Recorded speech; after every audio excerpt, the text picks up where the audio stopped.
അല്ല മാപ്രകളെ, കലാരാജു മാത്രമാണോ സ്ത്രീ? എന്തേ സിമി റോസ്ബെൽ സ്ത്രീയല്ലേ?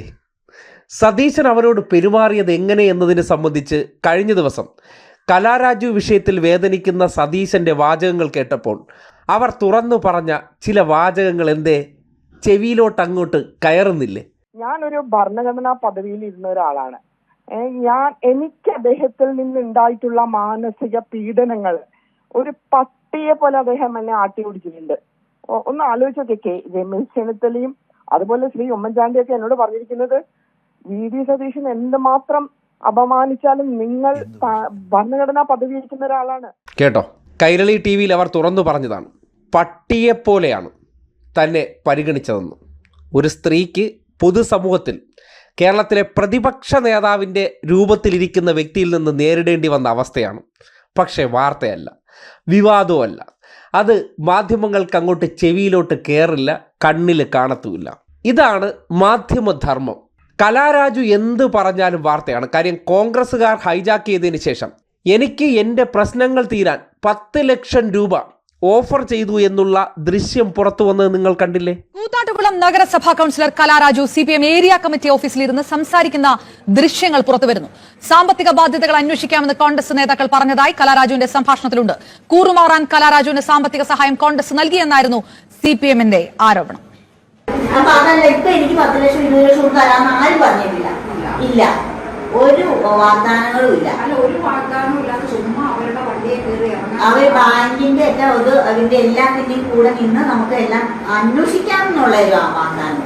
ചെറിയൊരു വാക്കിന് ചോദിച്ചു പോകേണ്ട കാര്യമില്ല. അപ്പൊ എന്താന്ന് പറയട്ടെ, ആ ഒരു ചെറിയൊരു വാക്ക് പോലും വന്നില്ലല്ലോ ബാക്കി ഭാഗത്തു നിന്നാണ് ഞാൻ ചോദിക്കുന്നത്. അങ്ങനെ സ്വയം തുറന്നു പറഞ്ഞിരിക്കുകയാണ് തന്നെ പർച്ചേസ് രാഷ്ട്രീയത്തിന് ഇരയാക്കി കൊണ്ടുപോയതാണ്.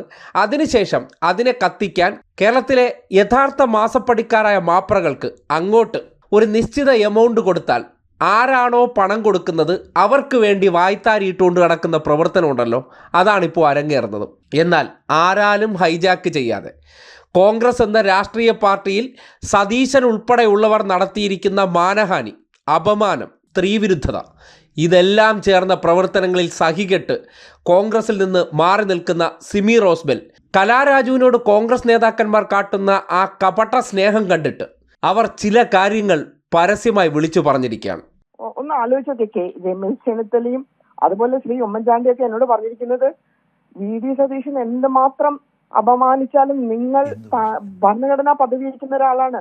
ഒരു സ്റ്റേജിൽ 1ാം നിരയിൽ ഇരിക്കേണ്ട ഒരാളാണ്. ആ ഉമാ തോമസിന്റെ ഇലക്ഷന് രമേശ് ചെന്നിത്തലയും ഉമ്മൻചാണ്ടിയും കൂടി ശ്രീ KC ജോസഫിന്റെ മൊബൈലിൽ നിന്ന് എന്നെ വിളിച്ചിട്ടാണ് എന്നെ അവിടെ വരുത്തിയത്. എനിക്ക് ഒരു ചുമതലയും നൽകാതെ എന്നോട് വീട്ടിൽ പോയിരിക്കാനാണ് അദ്ദേഹം പറഞ്ഞത്. അങ്ങനെയുള്ള നേതാക്കളെയാണ് ഞാൻ കണ്ടത്. ഉമ്മൻചാണ്ടി സാറ് പ്രതിപക്ഷ നേതാവായിരുന്നു.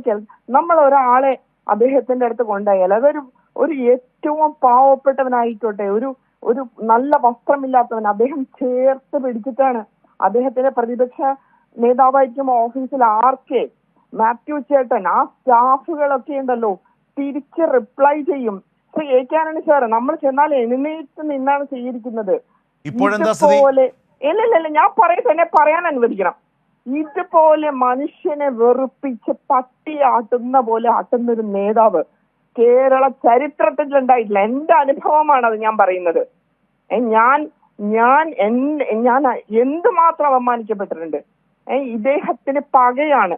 ഇദ്ദേഹത്തിന് പ്രവർത്തിക്കാൻ പറ്റിയിട്ടില്ല. ഞങ്ങളുടെ യൂത്ത് കോൺഗ്രസ് കാലഘട്ടത്തില് KC വേണുഗോപാല് 12 വർഷക്കാലം യൂത്ത് കോൺഗ്രസിന്റെ പ്രസിഡന്റ് ആയിരിക്കും. അദ്ദേഹത്തിന് ഒരു ജില്ലയിൽ പോലും പ്രവർത്തിക്കാൻ പറ്റിയില്ല. 1 മണിക്കൂർ പോലും പ്രവർത്തിച്ചിട്ടില്ല. അതിന്റെ പക അദ്ദേഹം KC വേണുഗോപാലിന്റെ ബാച്ചിനോട് ഇപ്പൊ തീർത്തുകൊണ്ടിരിക്കുകയാണ്. ഇദ്ദേഹം പറയാണ്, ഈ ചെറുപ്പക്കാർ വരട്ടെ, ഈ ഷഷ്ടിപൂർത്തി കഴിഞ്ഞ് ഇദ്ദേഹം മാതൃക കാണിക്കട്ടെ. ഇദ്ദേഹം ഇപ്പൊ 6 തവണയല്ലേ മത്സരിക്കുന്നത്. ഇദ്ദേഹം മാറി നിന്ന് ഇദ്ദേഹം ചെറുപ്പക്കാർക്ക് അവസരം കൊടുക്കട്ടെ. ഇദ്ദേഹത്തിന്റെ വാക്കുകളും പ്രവൃത്തി, പിന്നെ ഇദ്ദേഹം വിജയിച്ച് നിൽക്കുന്നത്, ഇദ്ദേഹത്തിന് ഒരു മീഡിയയെ കൈകാര്യം ചെയ്യാനുള്ള, അത് ഉമ്മൻചാണ്ടി സാറിനോ രമേശ് ചെന്നിത്തലക്കോ A.K. ആന്റണി സാറിനോ അല്ലെങ്കിൽ അതുപോലെ ശ്രീ K. കരുണാകരൻ എന്ന രാഷ്ട്രീയ ഇതിഹാസത്തിനോ ഒന്നും പറ്റാത്ത ഒരു സ്വാധീനം ഇദ്ദേഹം തന്നെയാണ്. ഞാൻ പറയട്ടെ, എന്റെ ഒരു ഇന്റർവ്യൂ എടുത്ത ന്യൂസ് 8 അപർണയ്ക്ക് വരെ ഭീഷണിയായിരുന്നു. അപർണ എന്നോട് പറഞ്ഞത് എന്റെ റെക്കോർഡിലുണ്ട്.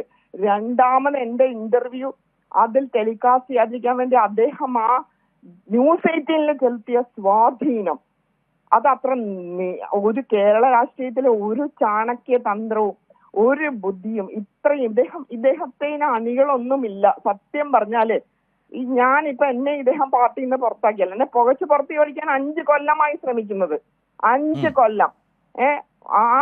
ആ ശ്രമങ്ങളെല്ലാം വിഫലമായപ്പോ അദ്ദേഹം ഈ സാമ്പത്തിക തട്ടിപ്പിൽ പോലീസ് അറസ്റ്റ് ചെയ്ത സ്ത്രീയൊക്കെ മുന്നിൽ നിർത്തിക്കൊണ്ട്, അതൊക്കെ നിങ്ങളോട് ഞാൻ പ്രത്യേകിച്ചൊന്നും പറയുന്നില്ല, വ്യക്തിവൈരാഗ്യമാണെന്ന് പറയുമല്ലോ, ഇദ്ദേഹം ഈ എറണാകുളം ജില്ലയില് വളർത്തിക്കൊണ്ടുവന്നിരിക്കുന്ന ഈ വനിതാ നേതാക്കൾ ഇവരുടെയൊക്കെ ഒരു ട്രാക്ക് റെക്കോർഡ് എന്താണ്?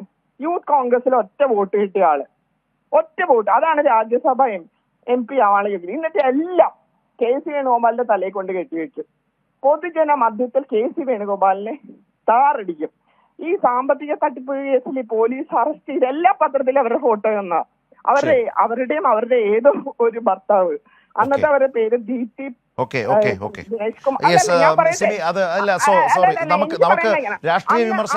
നമ്മുടെ നാട്ടിൽ 2 തരം സ്ത്രീകളുണ്ടെന്ന് ഇപ്പോഴാണ് മനസ്സിലാക്കുന്നത്. കോൺഗ്രസുകാർ ഉയർത്തിക്കൊണ്ടുവരുന്ന സ്ത്രീകൾക്ക് പ്രത്യേക അവകാശം ഈ നാട്ടിലുണ്ട്. ചില കോടതി ജഡ്ജിമാരെ പോലെയാണ് കേരളത്തിലെ മാപ്രകളെന്ന് ബോധ്യപ്പെടുകയാണ്. അതായത് ചില കാര്യങ്ങളിൽ മാത്രം അവർക്ക് വല്ലാത്ത തോതിലുള്ള സാമൂഹിക ബോധമുണരും. അതിപ്പോൾ ഇടതുപക്ഷത്തിൻ്റെ ഭാഗമായി ഒരു സ്റ്റേജ് കെട്ടിയാലോ ഒരു സമരം നടത്തിയാലോ അവിടെ ഉടനടി ജനങ്ങളുടെ പ്രശ്നങ്ങളുമായിട്ട് ഇവർ പൊന്തുന്നത് പോലെ സിമി റോസ്ബെൽ പുറത്തേക്ക് വന്നാൽ അത് കോൺഗ്രസിനകത്ത് നടക്കുന്ന സ്വാഭാവിക സംഭവം. പക്ഷേ ഇടതുപക്ഷത്തിൻ്റെ ഭാഗമായിട്ടുള്ള ആരെങ്കിലും ഒരു വിഷയത്തെ കോൺഗ്രസ്സുകാർ ഉയർത്തിക്കൊണ്ടുവന്നാൽ ഇതാ സ്ത്രീകളുടെ സാമൂഹികവുമായി ബന്ധപ്പെട്ട വിഷയങ്ങൾ മുഴുവൻ അതിനോടൊപ്പം ചേർത്ത് മസാലയാക്കി ഇളക്കി അങ്ങ് കോരി വിളമ്പലാണ് പണി. അതാണ് ഈ കാണുന്ന 2 പ്രതികരണങ്ങളുടെ വ്യത്യാസം. അപ്പോൾ കോൺഗ്രസ്സുകാർക്ക് വേണ്ടി എങ്ങനെയാണ് കേരളത്തിലെ മാപ്രകൾ കൂലിയെഴുത്ത് നടത്തുന്നതെന്നും കോൺഗ്രസ്സുകാർ മാസപ്പടി കൊടുത്ത് എങ്ങനെയാണ് ഈ കൂലിയെഴുത്തിന് വേണ്ട കണ്ടന്റ് നിർമ്മിച്ചു കൊടുക്കുന്നു എന്നതിൻ്റെ നേർസാക്ഷ്യമാണ് നിങ്ങൾ കാണുന്നത്. ഇതിനെയൊന്നും വിമർശിക്കാൻ പാടില്ല, ചോദ്യം ചെയ്യാൻ പാടില്ല. കാര്യം മാധ്യമ സ്വാതന്ത്ര്യം എന്നാൽ ഇങ്ങനെയൊക്കെയാണ്. ഞങ്ങൾ പ്രതിപക്ഷത്തിൻ്റെ ഒപ്പമാണ്, പ്രതിപക്ഷമാണ് ഞങ്ങൾക്ക് കൂടുതൽ പൈസ തരുന്നതെങ്കിൽ പ്രതിപക്ഷത്തിന് വേണ്ടി ഞങ്ങൾ എന്ത് വായ്ത്താരിയിടും. ഇങ്ങനെ മാസപ്പടി വാങ്ങിച്ച് ആർക്കാണോ പണം നൽകുന്നത് അവർക്ക് വേണ്ടി കുരയ്ക്കുന്ന വിഭാഗക്കാരെ അധപ്പതിച്ചു എന്നതിൻ്റെ തെളിവാണ് ഈ കാണുന്നത്.